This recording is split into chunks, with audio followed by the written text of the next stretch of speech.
What's up, everybody? Welcome to Pale Blue Dot. This is Ben, and Grant is with me tonight, and we're actually just going to be kind of hanging out. We're boring and can't find people that want to talk to us. No, actually, we kind of just decided that we had some things on our mind, had some experiences of late that we wanted to talk about, and we said, well, let's just talk about them. So here goes. But Grant, what you been up to, man? I feel like we haven't... we talked a little bit last week, but I feel like there's more going on with you than I've heard about. Yeah, you make it sound so ominous, man. I don't know if this has necessarily been like weighing on my soul or spirit for the last couple weeks, but I can see it in your facial hair. Like you just look gloomy. Yeah, I'm growing my winter beard out, and it's not going successful. It's not going successfully at all. But yeah, you know.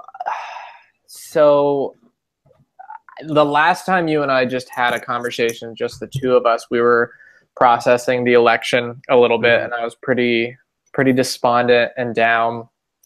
Now I feel like I'm kind of bouncing back from that a little bit. Part of that bounce back, I'll attribute to last week's episode. Man, wasn't Tony a great interview? Yeah, man. No, he seriously was. I love talking to people that are just genuine human beings. Because we've talked about this before. Like, I kind of tend to get in like an ivory tower and just look at everything like super critically and like logically and structurally, right, without a lot of emotion. And like that in a lot of cases ends up making it hard for me to interact with people. Tony's like totally the opposite. So it's have, not that he's not logical, but like it was cool to have somebody who's like just a genuinely like lovely person on talking theology and nerding out. I was all about that.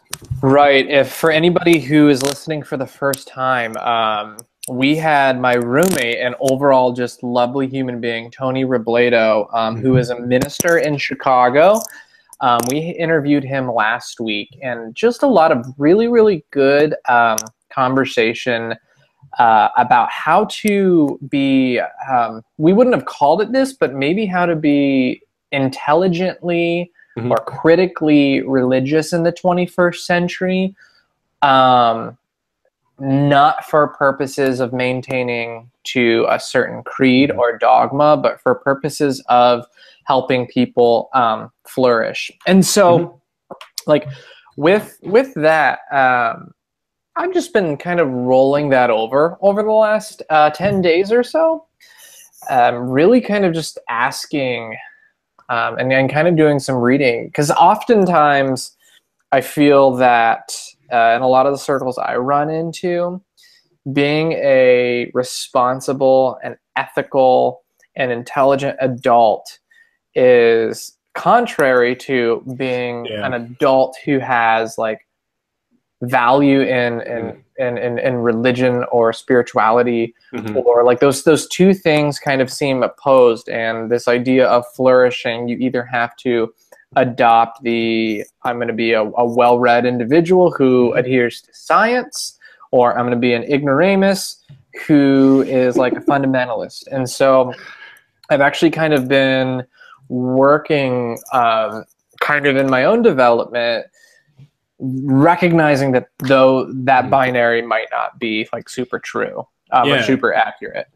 No, it's interesting that that's the takeaway that you had from that, because my main takeaway from that was a sense of solidarity with people that believe things strongly, which I guess that's kind of similar.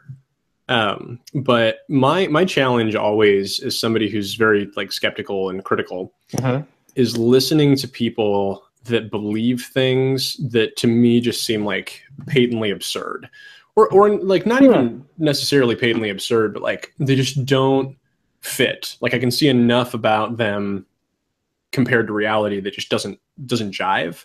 I see that, and like my gut reaction almost always, or at least historically, has just been almost like revulsion. Like I can't respect people, or historically like haven't been able to respect people the way that I would want to when they hold beliefs like that. And talking with Tony, and then actually in a couple of instances since that this week, it was interesting to hear somebody who chooses, like who intelligently chooses to hold a belief system that he even said doesn't necessarily always correlate with reality. And the crux of this, the thing that allows him to do that and to derive benefit from it, even though he does have, you know, some concerns about some pieces of theology and different branches of it, is just that overwhelming reality that, like, we can't know everything, right? Like that admission of finitude as human beings opens the door for that creative expression of belief and community that for him equals faith of a Christian variety, and for me equals other things. And I guess it's not like the first time that I've seen that, but the way that he expressed it last week was so poignant that I've been noticing that in a ton of people this week.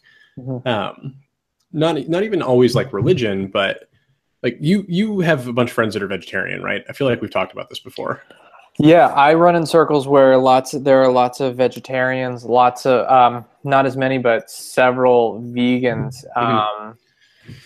for a variety of different reasons. Yes. So that weirdly, because I hang around a lot of yogis, that weirdly, veganism specifically has always been like one thing where I'm like, what are you doing? Like, you're just like, you're not being practical. Yeah. This is just an excuse to pretend like you're better than me. Like, what's happening? You know, it's like Scott Pilgrim versus the world when he asks them, like, what does it mean to be a vegan? And they're like, well, it means you're better than everybody else.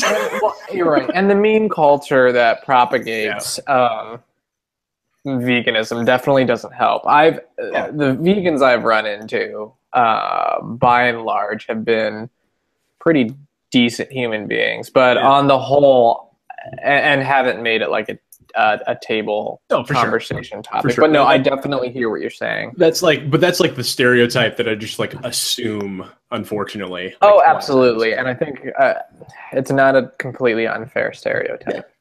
But I was talking last night, actually, to a friend, actually, after yoga class, who is like one of those like really just kind of like ethereal, like mystical kind of people, where half the stuff that she's talking about, sometimes like it's like words that I've never even heard before because they're like derived from crystals that you found like in a dragon's cave after you like gave a sacrifice to nature kind of stuff. Smaug's cave?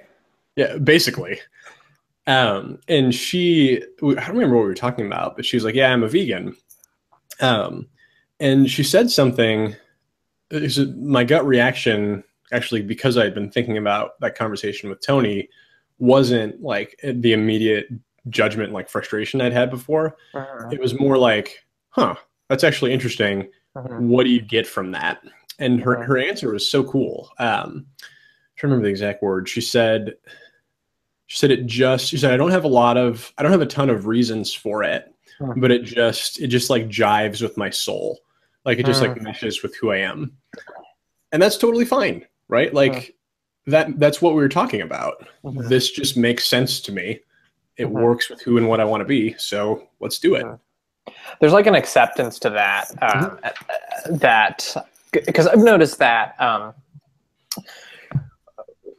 whenever I experience that kickback from other individuals who hold positions or worldviews that are just drastically different from my own, and honestly, the first like gut instinct that I have is like, well, that kind of sounds like bullshit. I have to ask myself, okay, well, what is that like strong reaction about? Yeah. Why am I so upset? Right. Like what is this person, how is this person's decision actually actively impacting me?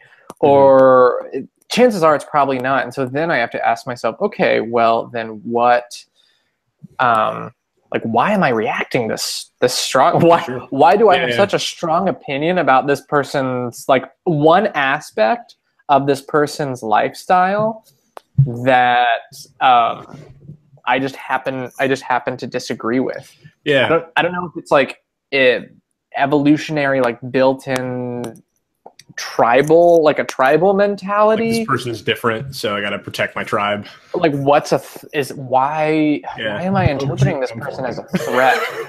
You all right? Yeah, sorry about that.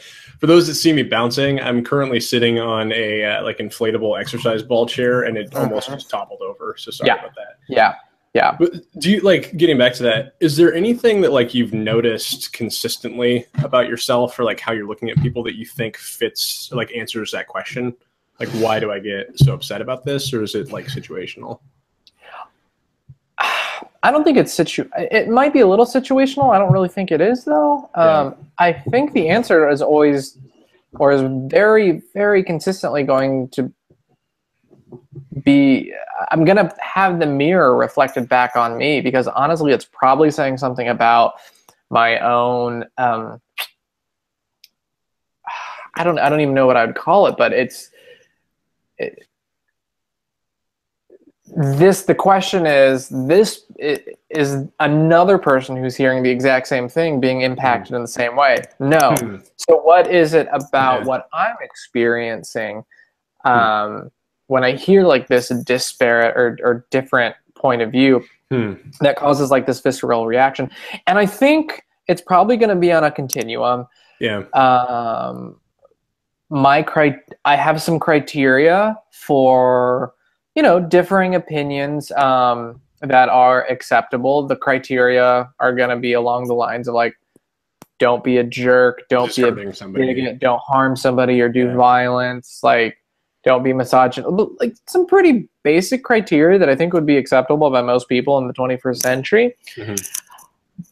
But even beyond that, running into like disparate opinions, I'm learning, and I'm not doing it super well all the time. And that's why I think like kind of holding a venue for disparate opinions at paleblue.podcast, I think it's almost like, you know, so like authors always write books for themselves, preachers always preach sermons for themselves. It's like could we like just input podcasters always podcast for themselves, like, right? So like expose myself to other worldviews and opinions and just ways of doing life that I would like just never. So like I am never ever going to be into like the yogi terms and like crystals and mysticism and like all that stuff. Like that is just something that is not, that's not my makeup. Do you meditate? And do I meditate? Yeah. I engage in like meditation and like prayerful meditation and things like that. But in terms of like instilling that with, what am I trying to say? I feel, there's something happening with millennials, and it's not just millennials, but like I'm going to really try to represent this as generously as I can. This might be the third podcast in a row that you've said something about millennials. How you know you're old. Yeah, for those, I haven't said it on this podcast, but a running joke between Ben and myself is that I'm really just an 80-year-old in a 27-year-old body, and that's actually very true. Yeah. But there's,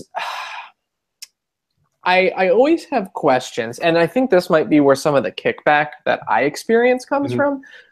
But I always have questions and concerns about,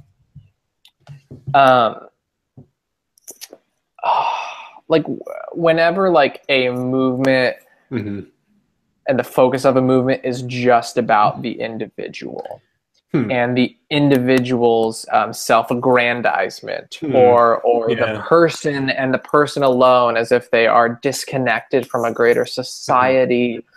Like, you are the best, you are number one, it just feels, and it seems to me like when I consider past generations, I consider like the greatest generation fighting World War II. I consider like the baby boomers for all their foibles, you know, are going through so many difficulties. And then I see millennials that are like Pokemon Go and we're the best. Yeah. But we do. So, I mean, you'd admit this too, like the difficulties of millennials. Are we millennials? When is that cutoff? We're millennials. I don't know what the cutoff is, but I know we're it because I talk to them all the time. I'm tired. So I feel like there's a different kind of struggle, right? So like every generation has said of the generation before or the generation after, like they don't understand my struggle, right? Like older people look at younger people and are like, oh, they have it so easy. And younger people look at older people and are like, what in the world? Like life is hard. Life was easy for them. They didn't have to think about everything. I feel like it's just like a different type of struggle. Like ours is one of the first generations where mental health and like a turning inward and like thinking about emotions and like the duress of thinking globally, like being connected to everybody. This is like the first time that those two things have come together. Like we're extra in tune with what we feel and we're connected to everybody in an overwhelming way. Yeah. So side tangent, but like I feel like there's still struggles that make that the challenges and like the pathologies that you see in millennials come forward. Absolutely. I don't think you're wrong there. And I do tend to have my eye towards the slightly more cynical. So I do understand that and will own that. And maybe I just need to like think more on it. But yes. So among the strengths being like a general awareness and acceptance of, you know, what previous generations might have had to suffer in silence, especially regarding mental illness. Yeah. So and it could be that part of coming to terms with how actually pervasive that is involves like a sacrifice of we're going to have to hear people just kind of talk about themselves. My concern is when it's done ad nauseum and a person is caved in on him or herself for the purpose of strictly living for it's like just almost like a, I don't know if it's like a commodification of identity, but it's ironic because if a lot of the reflection is about mental health, turns the individual towards reflecting on themselves. On the flip side of that, there's also a fracturing of community, and I would say this is part of the reason why millennials might struggle with their mental health so much, is because there is such an independent streak that has cut them off from the ability to actually engage in human relationships. I mean, just look at the commodification of romantic relationships these days with apps like Tinder and Bumble, right? When you say commodification, what do you mean? People are products. People are commodification. Did I say, yeah, people are there for my disposal. Yeah. And if this person isn't attractive enough, then great, swipe whatever. If this person doesn't meet some weird criterion that I have, there's always something better to be had. Because why? Because I am the primary focus. And that to me just kind of smacks of narcissism. And that it is very similar to narcissism. So I don't know, like, and I recognize these are very, we're like in a privileged position even to be able to pontificate about it. So I get that. But it's, I just, I think there's a great benefit to be had about like getting some time to do some inward focus work, and also at the same time too, what happens when that becomes our idol or whatever. No, for sure. It's interesting that you compare it to narcissism, right? Because you know this, almost every psychopathology is like the shadow side of some sort of quality. Now, right? when you say psychopathology, what do you mean? Oh, when I'm just using psychobabble, like any sort of like mental. What's the word that I'm looking for? So psychopathology, any sort of like mental health disorder, basically. Anything that's suboptimal, like any sort of personality trait or way of being or acting that's suboptimal. I just did that for our listeners. Oh yeah, no, that's fine. But usually those psychopathologies or those suboptimal traits are just the shadow side, like the going too far away from something that's good. Yeah. you know, like what would you like for narcissism? What do you think I'm trying to think what the positive of narcissism would be? I mean, if you're in a first world capitalist economy, the positive side of narcissism is you have a very strong chance of making monetary gains and becoming celebrity or highly successful. Would you put like self-confidence into that category? It wouldn't be like an ego. It wouldn't be a strong egoed self-confidence, but it would be a portrayal of self-confidence. Actually, the interesting thing is, if you manage to get lucky enough to get somebody who is a narcissist into therapy, that's a very small likelihood. There's actually a lot of high concerns for practicing therapists. If you break their positive ego, they're actually at higher likelihood for suicidal risk because that makes sense. They cannot hold not being the alpha person. But that's nerd tangent. Is this entire podcast a nerd tangent? That's true. That's true.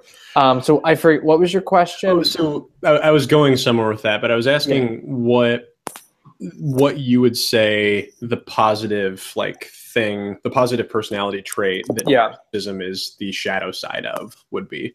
Yeah, I mean, ability to so being a smooth talker, I guess, is I mean, narcissists, it's very difficult to for individuals with an untrained eye to pick out narcissists because they will just brush your ego and make you feel all sorts of good because that's what they do. They're able to win people. So it's hard to see what's going on with them as a problem because it makes them feel good and it makes you feel good. Right. I mean, do you really want to challenge somebody who's pointing out your best traits and telling everybody how awesome you are? No. On the flip side of that, when you anger a narcissist, it can lead to some pretty intense backlash. But so to point out a perfect example, case in point, you can't get much more of a picture perfect conceptualization of a narcissist than Donald Trump. He's textbook narcissist. You talk to a lot of individuals who've talked with him one-on-one on countless of issues, and you will hear these individuals say, actually he was very nice, he was very receptive, and because that's what narcissists do. They talk to their crowd, they talk to their group that they're with to accomplish their own means, and their own means, they're psychologically unable to have means aside from looking out for just themselves. And it's just you want a very easy diagnosable case for narcissistic personality disorder, go to Donald Trump. Would you I don't know enough about narcissistic personality disorder. Would you say that it's a spectrum? Is it generally a spectrum, or is there a really hard drop off point? I would say it is. Yeah, it's a spectrum. You can have characteristics of narcissism without having a full blown narcissistic personality disorder. Absolutely. Just like with any of the other personality disorders. It's nothing is full blown. And I would say the lower you are in the spectrum, the more likely, the more hope you have for having normal human interactions. Well, and that gets back to something that we've said before. I think we've said this on the show before. All of us are on the spectrum of something, right?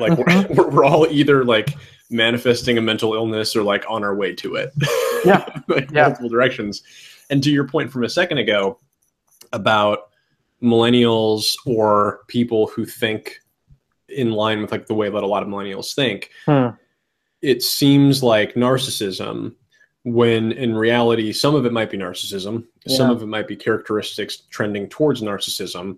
Some of those things might actually be good qualities, like the self-confidence, being well-spoken, that kind of stuff. What I was wondering, and actually was talking to somebody about this yesterday, and I'll bring it up in a second in reference to that conversation, but I'm starting to wonder if what we see generationally with the flaws of each generation is just a piece of evolution towards something better, right? Like, because think about what millennials are encountering. This is the first generation that can be connected to everyone constantly, right? Like anybody that has a phone, a computer, something with an internet connection, I can be sitting here and be connected with them. Like they could be in Zimbabwe talking to somebody in Sri Lanka talking to me. And that like just overwhelming sense of connectivity isn't something that humans have evolved to deal with yet. We just haven't, right? Like we're communal beings. We engage with each other, but we don't engage with everybody. And this is one of the few times in history that we haven't had to be selective or haven't been forced into selective communication.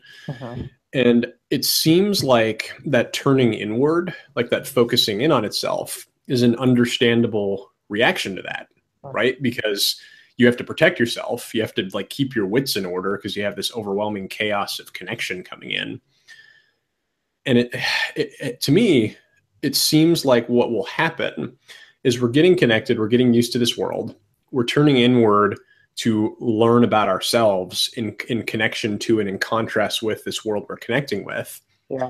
And it seems like the next step in that evolution, whatever, is it Gen Y? What's after millennial Gen? Is there something yet? No, there should be soon. I mean, millennials can't go on forever. I don't know what the next gen is. It wasn't Gen Y. Didn't Gen Y already happen? I don't know. I don't know enough about this.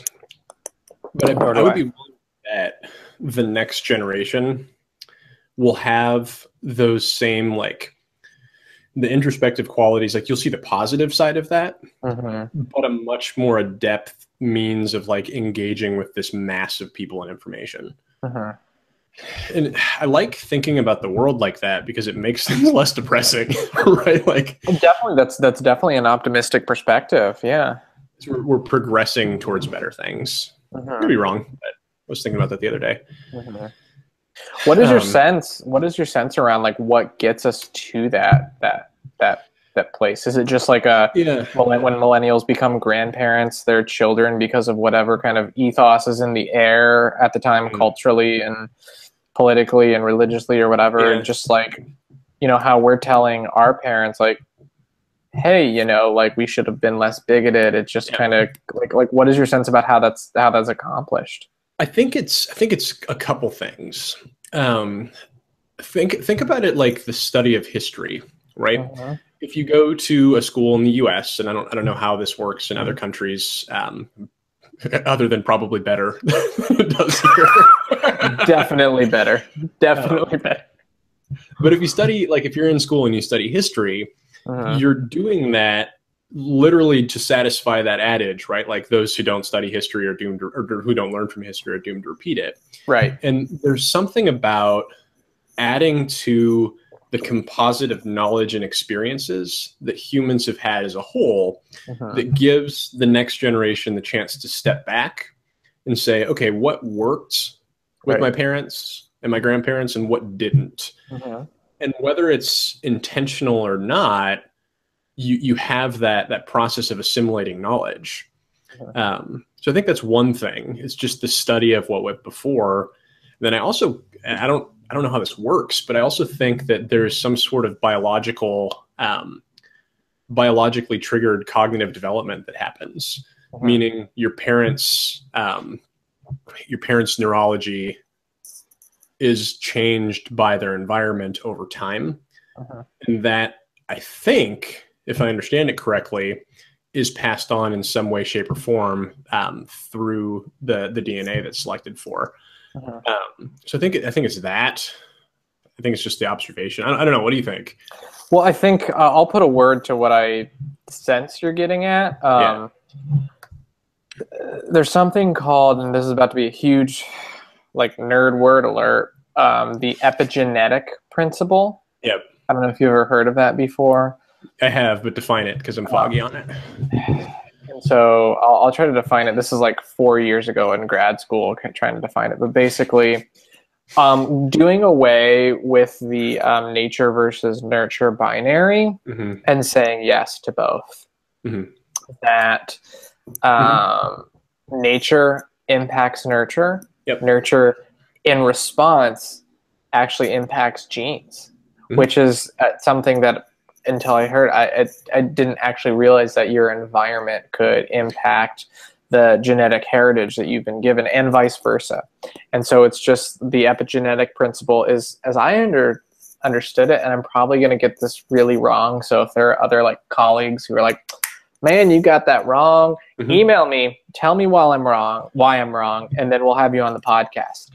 But essentially, basically, it's just this like ongoing evolution of the development of the self and the environment and the heritage and the genes and the tribe, and all of it impacts itself in just this ongoing relationship. And so I think that might be kind of like what you're getting, like evolution, like moving, like we can't help but move forward.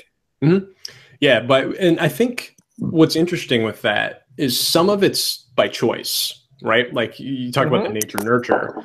Some things happen by default. Some things you choose, and we could have a whole other discussion of whether or not free will is an illusion or real or whatever. Like you could take the Sam Harris perspective, and I'll take the other perspective. Yeah, I would by default. I know you would. That's why I said you should take it. I don't really think any other way. But we still have an experience of choosing, right? So millennials are choosing to turn inward because they've seen the effects of their parents' generation not doing that, like of not noticing their own mental health issues and pathologies and behaviors and stuff. But then you also have some sort of intangible that's just passed on because genetics. Yep. And it's cool. And the cultural, like what's happening in their surrounding culture, right? LGBTQ rights was just not a concern for necessarily for most of our parents. Global warming and climate change rather wasn't a concern until about 15 or 20 years ago. Like we cannot help but be like what I'm hearing you saying is put a greater trust put a greater trust in the ongoing development of human beings and our world, because it can be very and I hear that, and I think you're right about that, is it can be very easy to just, and especially like in our moment right now in American history, I just think back to like, you know, like some of the great presidents that we've had, like George Bush, like like Lincoln, George Bush, Roosevelt, JFK, and then I'm just like, good, and Obama even, and then I'm just like, I'm imagining like Trump giving a State of the Union, and it just like really, and like that's where we're at as a small subset of humanity on this pale blue dot that we have to share. And it's just, it's really easy to become cynical and frustrated and kind of, so talking about like what we were talking about last week, like forget like that we're part of a narrative and that we're part of a story that is bigger than ourselves. And we're just, it's not done. And we're just, all we can do is what we kind of feel called and pulled to do in this moment. Yeah. And that's a beautiful way to look at other people. Like they're not done, they're in progress, because like, you know, your story could have started on like page 5 of this book that's going forward. Theirs might have started on page 4. Right. So they might not have the same experiences as you, but they might have others that speak into your life in a way that is beautiful and helpful and enriching. And and recognizing that narrative that's open-ended not only forces you to pay attention to them and their piece of the story, but it also forces you to turn in and say, okay, where am I at in this? Where am I still not getting the whole picture? Right. And I feel like that more than anything, that idea of like progressive narrative. I love that phrase that you used. That's one of the most interesting and like eye-opening and enlightening things that I've learned over the last couple of years. Right. Yeah, totally. So yeah, like what's been going on with you since over the last several days, several weeks? Most recently, and I was going to show you this immediately when I came back. So if you follow me on Instagram, you'll notice like I have kind of just like lost my mind on that stuff lately, and I've been spending a ton of time on it. But I was just laughing about this because there's this tool you can use that you can follow people that have followers or like have a social presence that's similar to yours or like what you want yours to be. And what it'll do is it'll auto follow people that follow them. So it's kind of like a bot process that helps you build a following specific to like a type of account, like a type of profile. And one of the things that's hilarious about it is you can put in like auto comments. And I'm following a bunch of fitness people, and I can always tell when somebody else is using the bot because I just posted a picture of myself wearing a cardigan and using carrots for walrus teeth and like reindeer antlers. It's very festive. If you didn't see that, it was Ben with basically Rudolph antlers and walrus carrot teeth. Giant carrots, walrus tusks. And somebody like who is obviously using this, their post, like their automatic comment was just a giant bicep. You're strong, man. Like so evidently somebody that's just like in that fitness category that I was following. But is that one of the tools you were alluding to a few weeks ago when you told me how to like up your Instagram followers? If people do want to follow you, what's your Instagram handle? Shavasana Junkie. What? Could you spell that for us? I can't. Actually, I don't even know if I can spell it. It's SHA, V as in Victor, A, S as in Sam, A as in Apple, N as in Nancy, A as in Apple, Junkie, Junkie. And that's a reference to the fact that my favorite part of yoga is Shavasana, which is just lying on the floor. Right. This is you can tell we haven't podcasted very long because we just gave you some of our like social media handles like literally in the middle of the episode. That's like, I'm sure, if there's like podcast etiquette, I'm sure we totally broke that. Nobody can listen. And I don't even know what my Instagram handle is. I think I'm like Grant M. Barlow or something. If you want pictures of food or puppies, follow Grant. Pretty much, yeah. I don't have any puppies to post, but I don't even know. Go to paleblue.podcast. Yeah, check it out. Our handles are on the website. Check. Yeah. Actually on subjects. So what's been going on? Yeah. Yeah, so I've been like, I can summarize what's been going on with me lately in like one sentence. And that's that I've been trying desperately and almost like overwhelmingly to reconcile the need for like companionship and closeness to people with a growing realization that it's incredibly important to be alone and like know myself. Meaning like, do I stay at home and meditate, or do I like go out to the bars and like hang out with friends? And I'm sure like a lot of people don't know this, that for a long time, sort of unconsciously, like that's been my personal struggle. Like I will go through these phases when I'm not paying attention to it, where I'll just be like debilitatingly lonely.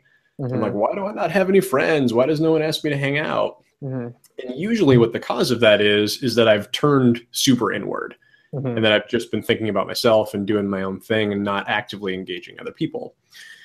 And then I'll swing to the other side and just spend tons of time hanging out with people and not thinking about anything and just kind of chaotically bouncing from thing to thing.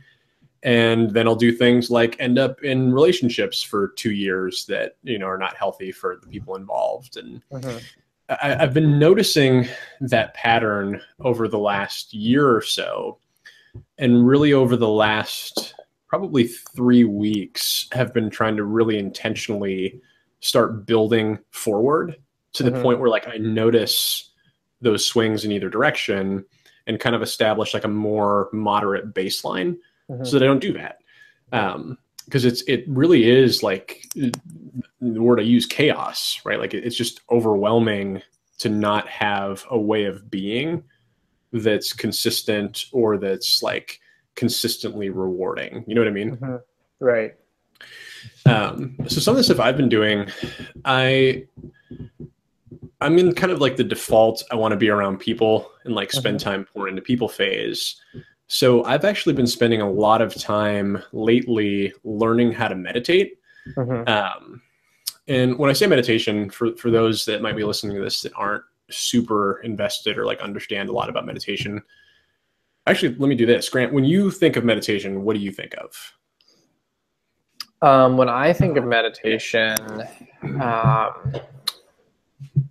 I think of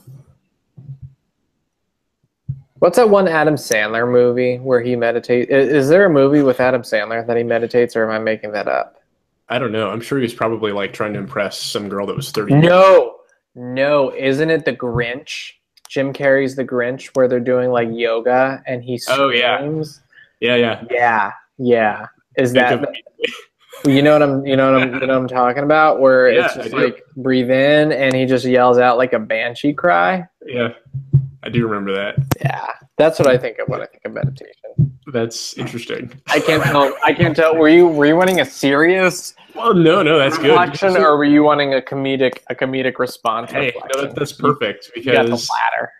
Generally, what I've noticed is that I didn't understand what meditation was at all. And I think a lot of people, unless you've spent like a good amount of time trying to practice it, also don't understand what it is. You know, Lydia on our 5th podcast was talking about going to episode 5. And that's like super intensive meditation. So I think what I historically have thought of with meditation is like a Buddhist monk sitting under a lotus, like by lotus flowers, like under a tree, with shaved head, which I'm going there already. Absolutely, you're halfway there. I'm there. Living on a prayer, man. Orange robe, like chanting ohms. And it always, to me, has had like a connection to like, I would say to Buddhism specifically, but like to a religious, like a sense of religious sensibility that I don't jive with.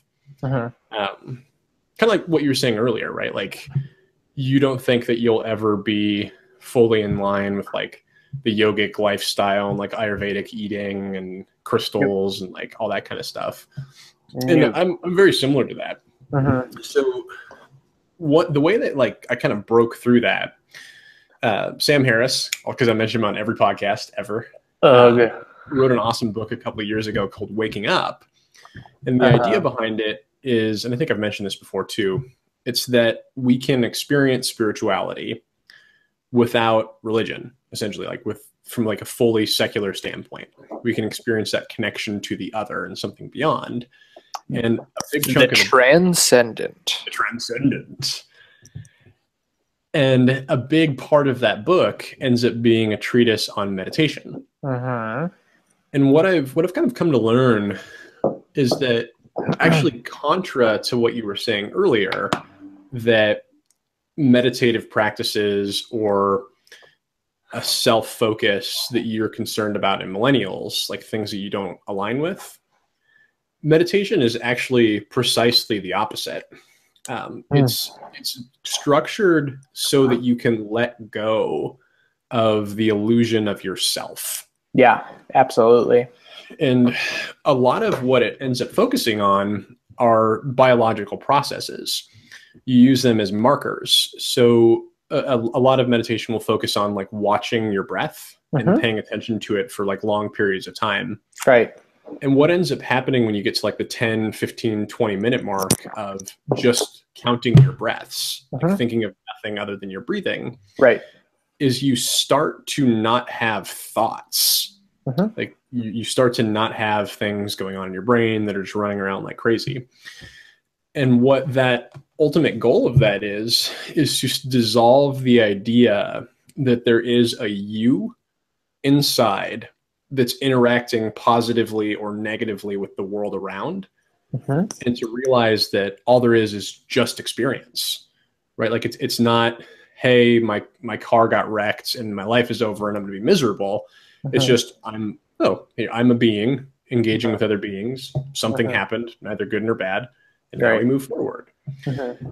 And what I've been getting from that I really love is the chance to step out of that chaotic cycle that I get into of like swinging between self-focus and friendship, to step out of that for long enough that it kind of just slows down and just naturally creates more of a moderate center. Right.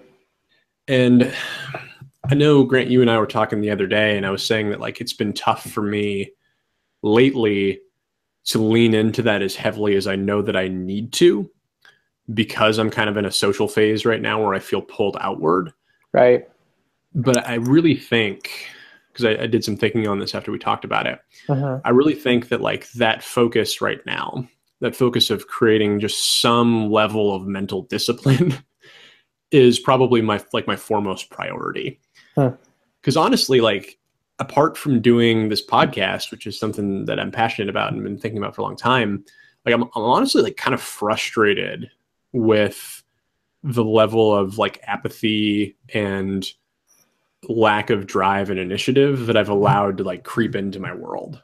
Uh-huh.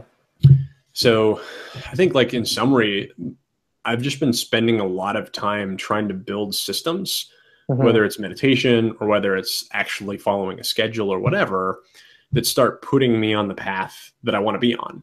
Uh-huh. And I'm actually curious for you, because you are a very like scheduled, regimented person, right? Oh my God, that's understating it. Creature of habit. I am so rigid. Why do you do that? Like, is it in response to something similar to what I was talking about? Is it something else? Why am I scheduled and regimented? Yeah. That's a great question. I think part of it, I'm sure part of it is just how I grew up. My family, my parents were just very much, we thrive on predictability, and even they're like, from what I've had conversations with my mom about this is, from what I'm able to pull apart is their kind of philosophy of raising a family is they wanted predictability. Like dad will always be home by like 3:30. Dinner will always be had like 5 or 5:30, and like the day's gonna kind of wind down around 7:30, 8 o'clock, something like that. That's when you do homework. If you want to play afterwards, that's cool. But honestly, I'm sure like a huge part of that, as I think about like human wellness, for me at least, and I think for others, it's really hard to build contentment, build success when you don't know what's going to occur from day to day. And in my mind, and I actually like for me, like I feel like I do most well, and I'm able to engage more fully in my world when there are structures in place. Because too, like, so yeah, like part of it is like I do have a very regimented routine or whatever, but also at the same time too, like what I actually do for work, and we haven't talked much about like what each of us does, like in terms of like career, but I run into some pretty unpredictable things throughout my day. I can imagine. Yeah, and I'm completely okay with that. I'm at peace with that, and I feel like I thrive in that kind of novel experience, and also at the same time too, for my own personal development and character development.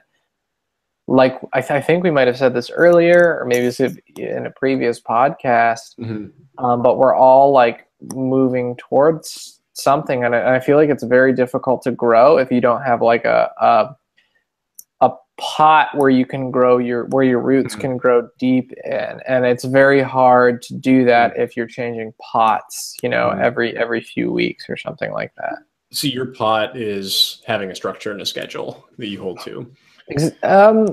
I wouldn't call that like my main pot. It's a great I love that we're just gonna roll with a metaphor.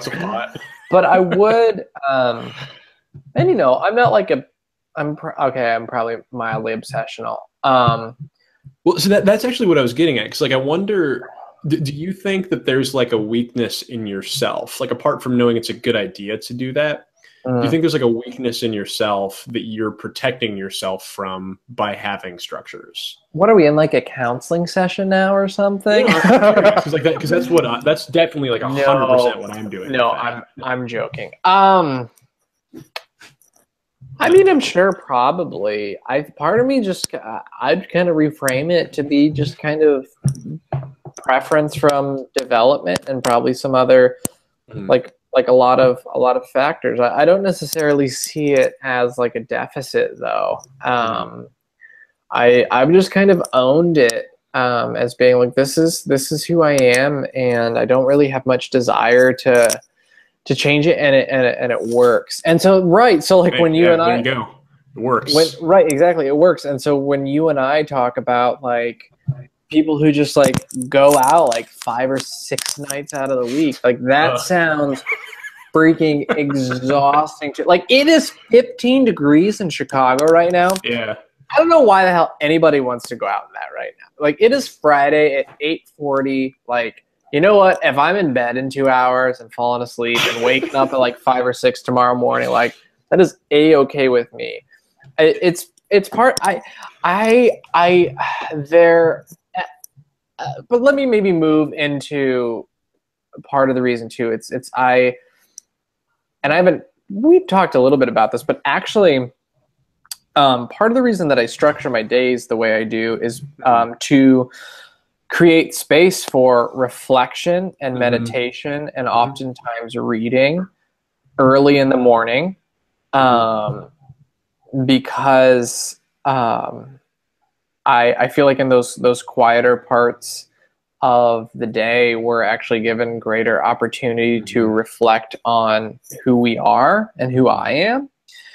And just what I see so often amongst my peers is just like this high reactivity, like A and B and C, and there's very little proactivity. And so, you know what, like probably about a month ago, I was like, you know what, I'm going to start waking up at 5 in the morning. I'm going to take cold showers to wake up, and I'm going to use like 6 to 7 or 7:30, and that's just going to be like personal reflection, writing, whatever we're doing. And it's been like friggin' awesome. But also that's like meant like, okay, I have to go to bed at like 9 or 9:30.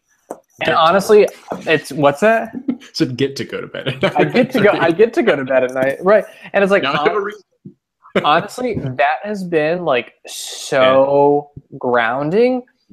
And I'm not saying everybody has to do that, but what I am saying is this kind of so there are rhythms to being like a human. And I just don't feel that I don't want to use the feel word, I want to use think here. I don't think an erratic, unpredictable schedule is really the best way to grow character and maturity. I could be wrong. Is that kind of landing? Does that make sense? Yeah, no, it totally does. I like that you use the word meditate actually in that context. That you like to meditate on what's going on in your life and your world. Well, I would really say pray, but I'm aware of my audience, so you know. Grant prays to the spaghetti monster every morning. No, bro.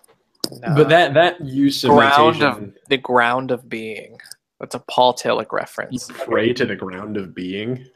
It's Paul Tillich, bro.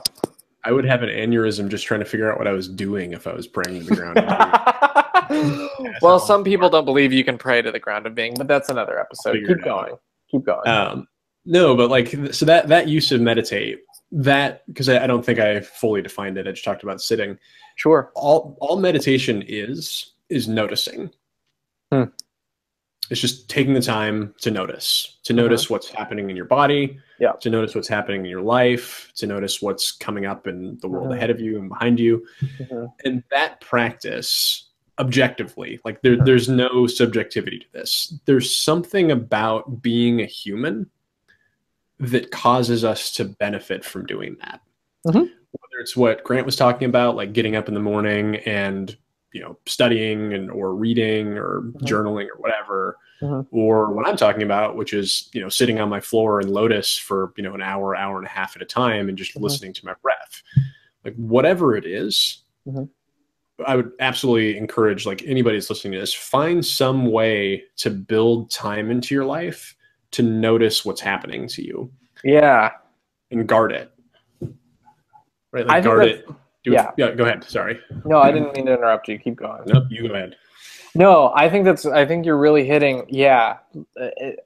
What I would really just like say is, how can we be less reactive and more proactive? It might be a different way of saying, like, taking ownership of your day-to-day experience. And that, so like you can say yes and you can say no to certain things. And it starts with really asking yourself, what can you say yes to, or what do you need to say no to, or vice versa. My sense is we just become more fractured and just depressed or anxious individuals when our entire lives are just spent in reaction and not just tuning into our bodies and our souls or our brains or whatever. But we're just we could all benefit from just spending like 20 minutes a day in reflection or meditation or prayer or whatever you want to call it. Yeah, I think because you said earlier in response to when we were talking about veganism and like, or just encountering like anybody that has a lifestyle choice or like a belief system or whatever that doesn't fit your worldview. Yeah, you were saying that like you don't know what it is in yourself necessarily that like causes you to have like a gut reaction to that. Right. And it almost like doesn't matter, right? Like being able to answer that question requires the ability to like stop and look at it, right? Like, do I know why I do that? Hell no, I didn't even notice I did it until we talked about it. Right? Like, you can't fix what bothers you until you notice it. Right. Yeah. So I mean, go ahead. I was just gonna. It probably just has something to do with the fact that this is something that challenges my own narrative. That this is how Grant builds meeting, therefore this is how everybody else has to build meeting. And I know that's not true. But yeah, no, I agree. I totally agree. Do you do like, apart from trying to build meditative time into your schedule, you use the word self-care a lot in the past, like as a therapist. That's something that I know you think about and like talk to clients about on a lot. I'm curious, like, that's another thing I've been thinking about a lot lately is like what takes care of me and like what's an indulgence that I shouldn't indulge in. Like, where's the line between that? What like, as somebody who specializes in helping people take care of themselves, what do you think self-care is and should be for an individual? Right. I don't think there's any prescriptive. What I would ask anybody who's my client or my member is, what is it that you can like lose yourself in? Now, there might just be a couple caveats, like binge drinking, like you can lose yourself in, like something like that. But I'd probably say that's not probably not a great example. Or like impulse spending things. I would say maybe more creative endeavors, or they don't necessarily have to be creative endeavors though. They can be human connections. They can be something that for whatever reason, and you don't even have to articulate a reason, you just enjoy. And I think, and kind of gives you a break from whatever sort of difficulty you find yourself experiencing. I don't think that's the same as like evacuating out of your reality and not dealing with it. But I think it's just something that you can enjoy just for the sake of enjoying.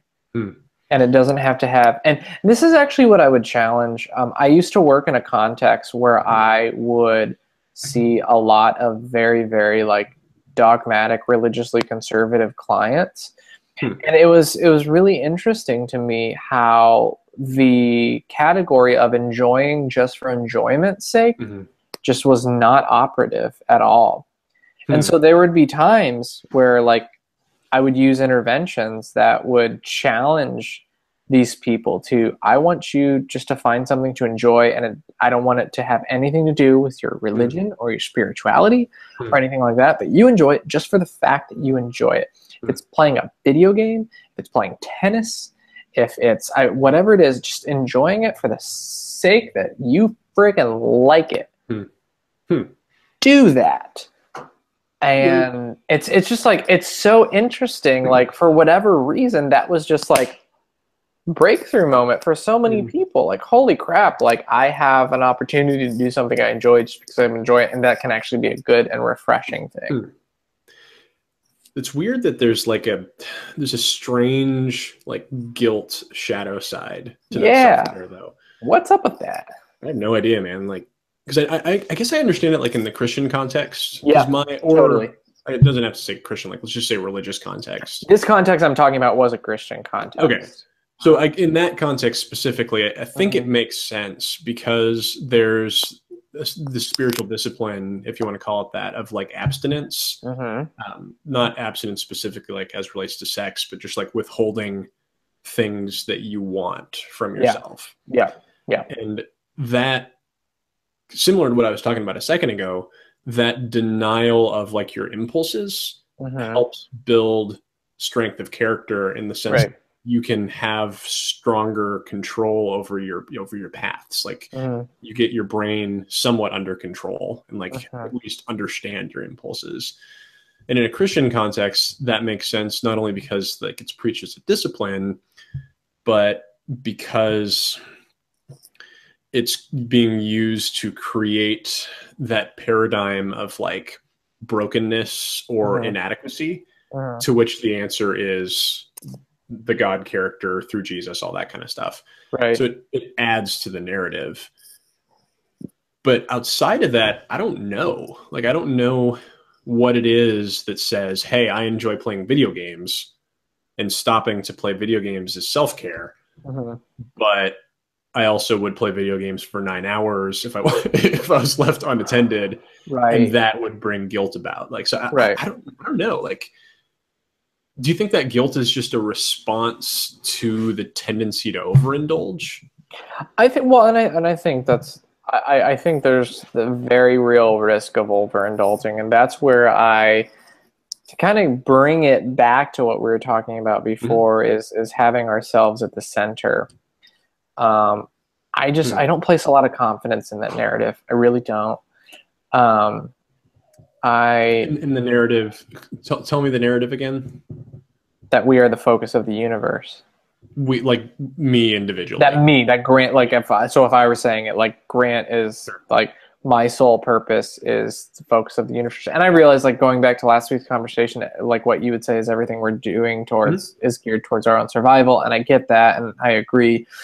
But what I'm saying this to talk about indulgence, and I'm not talking about indulgence. I think in self-care there's going to be some sort of healthy aspect to it that is either pulling us towards a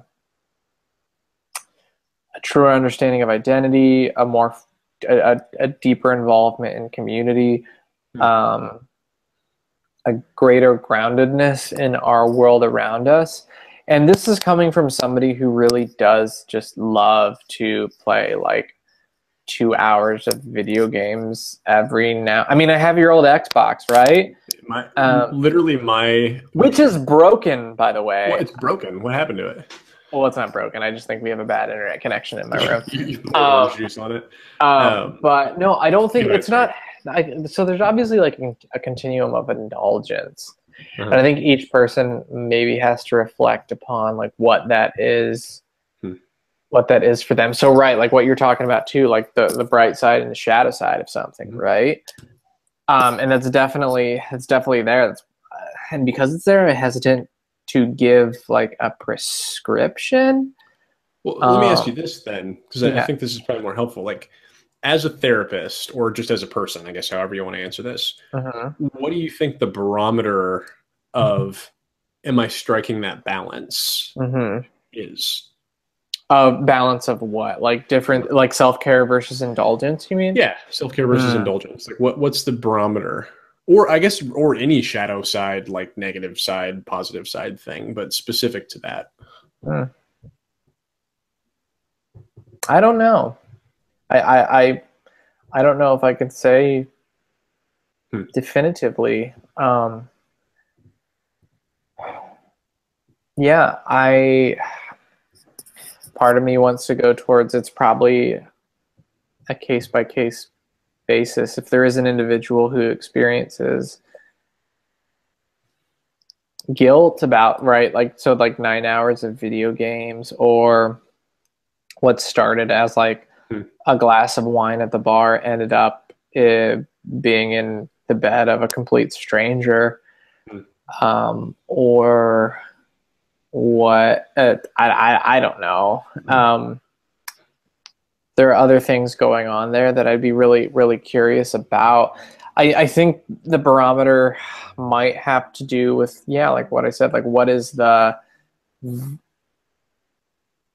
is this contributing to anything of greater? I don't know. That's a really good question, because even I'm like, well, me playing video games isn't really contributing to much greater good. I don't know. That's a really, really good question. You've stumped the counselor, man. Yeah, I don't even know that I have like a start of an answer to that. Yeah. I almost wonder. You should have prepped me for that question. I could have thought about it a little bit better. Popped up out of nowhere. Man. I almost wonder, like, when I was talking about my like active attempt to figure out a balance between like introspection and spending time with people and like being extroverted. Right. I notice when things are out of alignment, and I think the feeling or the experience or like the marker that says things are in alignment is just that I don't feel distress. And isn't that like that's what therapy is to an extent, right? Like as long as you're looking at guilt, right? Because guilt is probably going to be like an automatic thing. Like you don't prompt it, like it just pops up. Right. And guilt and shame are two different things. Guilt isn't necessarily always bad.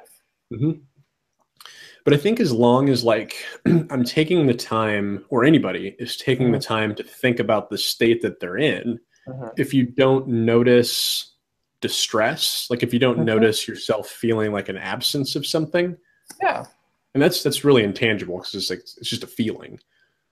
But if you don't feel poorly and you look at your behaviors and say there's nothing objectively harmful about these, I guess maybe that feeling and that analysis is the barometer. Absolutely. I mean, I think you're pretty close to the mark there.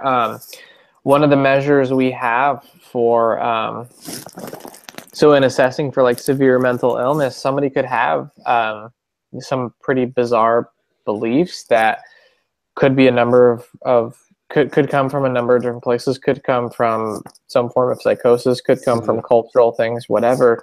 But we're really, whether it's a concern and something to be treated or not is determined by how they answer the question. Is this distressing to you? Is this a problem for you?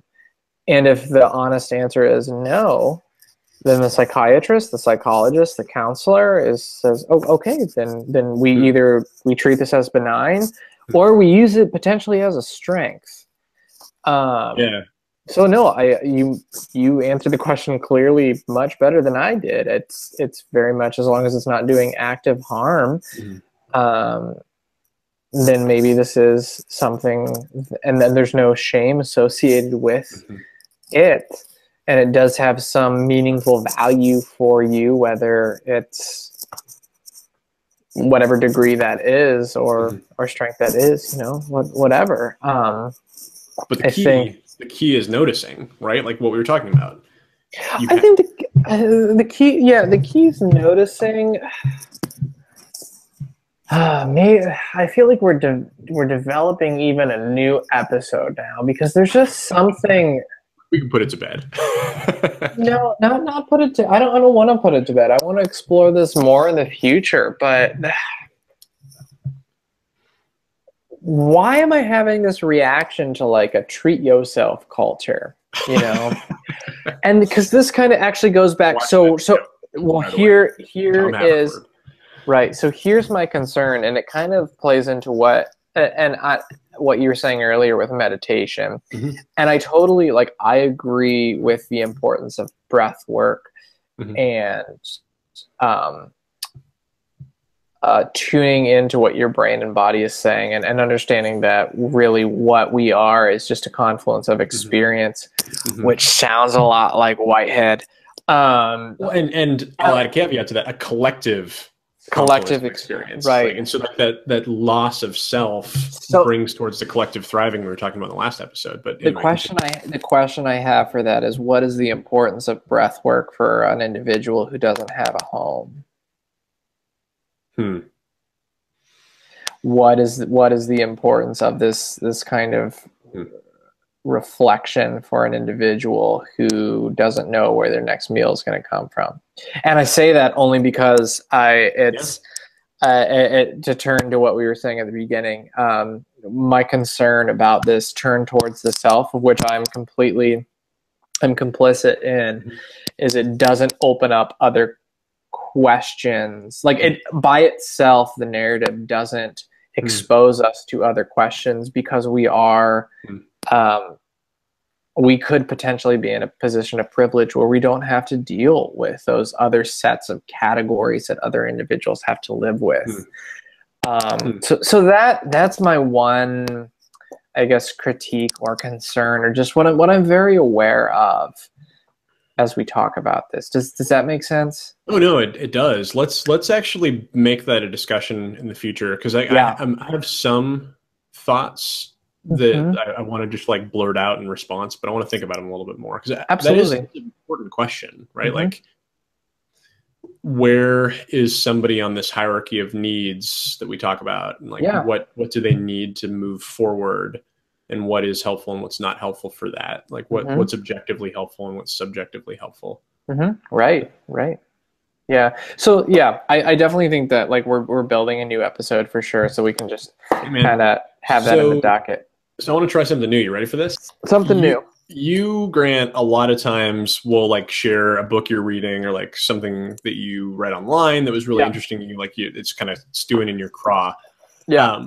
What one thing that you've been experiencing, or you just recently saw, or whatever, what's one thing that you're just jamming on right now that you want people to check out? Yeah. So actually, it's funny that you mentioned book, because I have a book right in front of me. I didn't get a chance to talk about it tonight, but so something that what's that? Is it the Bible? No, it's not the Bible. But something that I've really been jamming on over the last 2 or 3 weeks.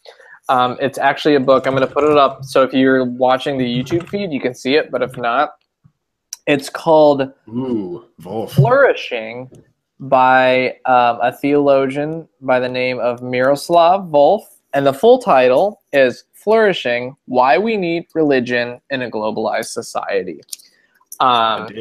So he actually makes a positive case for the presence of religion in a society that is becoming more intimate and intricately interconnected with each other.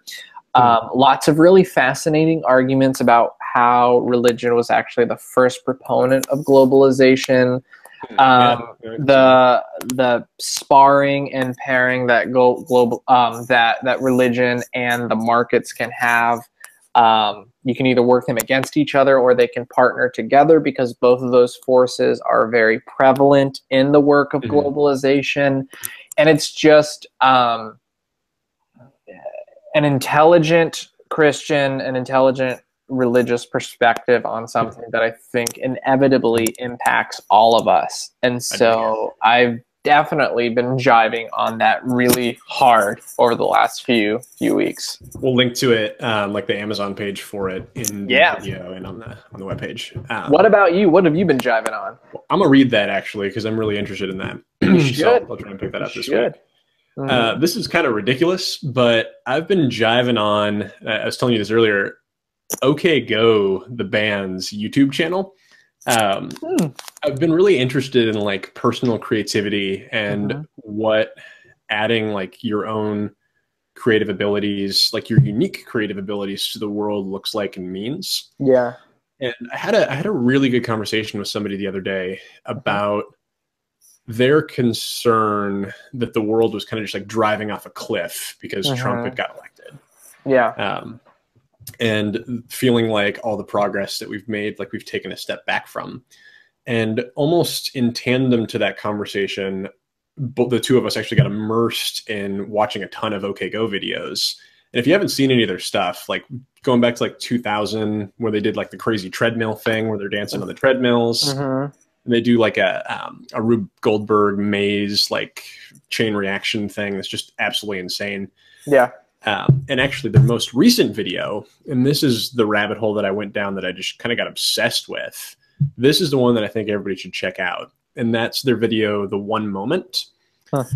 What it is, they have this 4.2 second clip of just chaos, like all these insane things happening, like shit blowing up and paint flying everywhere and like people flying around and stuff.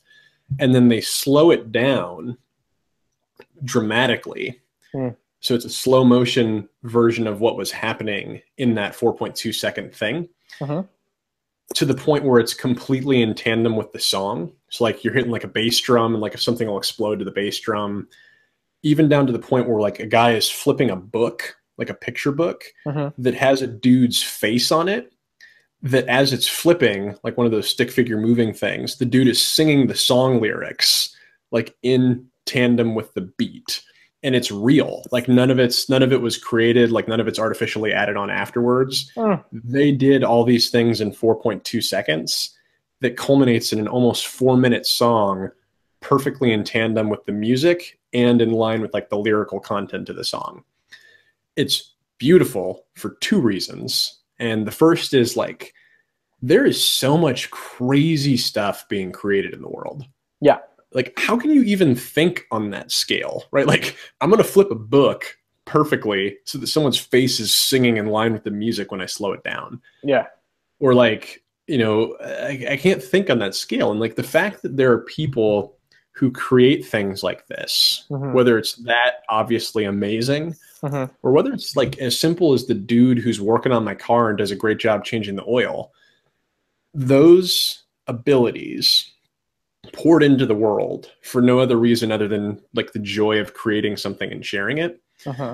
That is what's like been giving me confidence lately that, yeah, Trump won. Yeah, it's a terrible thing. Yeah, it portends of more bad things to come.